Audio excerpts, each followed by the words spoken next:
Good afternoon, everyone. Welcome to another video of EduSign Communicative English program. For the last day onwards, we have been learning certain classroom communication tips. Alright? In this video, I'm going to explain some phrases or expressions that you can make use of it at the end of a period or at the end of a session or even at the end of the day itself. Suppose you are in the examination hall and you happen to hear the final bell of the examination, then you can say, "Stop writing, it's time to finish," or "Pen down, it's time to finish." "It's time to finish" is one of the very popular or very common expressions that we have been using in our English classroom communication. Or suppose you have divided the time of your period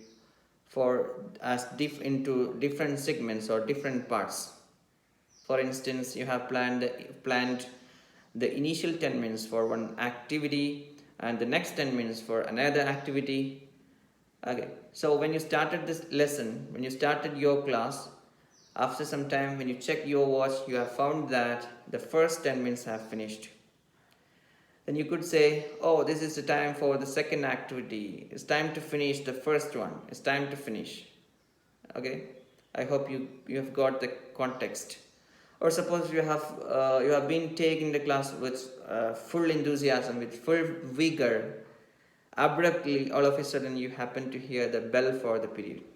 Then you could say, "Oh, I'm sorry. It's time to finish my class. I cannot go on my class. It's time to finish." This is a very common phrase or expression. Another expression is that, suppose we are giving notes, we are writing something on the board, we request the children to copy it into their notebooks, or we are giving notes by orally. We want to check whether they have completed their writing their notes or not. Then we could say, "Have you finished? Have you finished?" No need to explain. Have you finished the entire thing that I have written on the board? The person who hears you, it becomes a kind of disgust, and the sentence becomes a little bit lengthy one if you say in such a way. No need to come up with the entire sentence. Instead, you could say, "Have you finished?" English is a language in which intonation matters a lot. Intonation matters a lot. Intonation means the tune with which you speak. So you could, when you say, "Have you finished?" by your tune should reflect what you meant. So you could say, "Have you finished?" Or even by skipping the auxiliary, you could say, "Finished." That is enough. Okay, another expression. Suppose you have finished the day's lesson. You have taken an important content or an important passage. Then at the end of it, you could say, "Any questions?" Any questions, which means do you have any doubt, or do you need any explanation, or do you have any kind of queries, etc., etc. Which can be included in a very tiny expression. Any questions? Okay. Another expression, suppose after your evaluation, after your checking, you have brought the notebooks back to the class and put it on the table, and you can say, or you have assigned somebody, the leader from the students, to distribute the notebooks. Then you could say, "Collect your notebooks," or "Collect your works, please."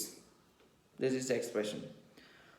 And suppose we are in the end of the day and you heard the final bell, which is an indication to prepare for the national anthem. Then you could say to the students, "Pack up your books or pack up your bag and make yourself intact, because we are expecting, you are giving directions for national anthem. We shall be very attentive.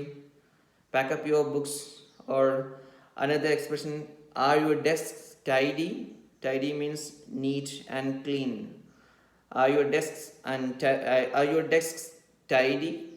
Means we are giving a message that we have to leave our entire things in perfectly order or perfectly fine when it comes to the next day? Are your desks tidy? Or if you want to emphasize on something, or if you want to remind them something, or if you want to give more stress, more importance that they have to bring tomorrow or they have to take care tomorrow, then you could say, don't forget to bring something. For example, don't forget to bring your maths notebook tomorrow. These are some of the common expressions, some of the common phrases that we could make use of it at the end of a session or a period or a day. Hope you guys have understood it. Thanks for watching. Bye bye.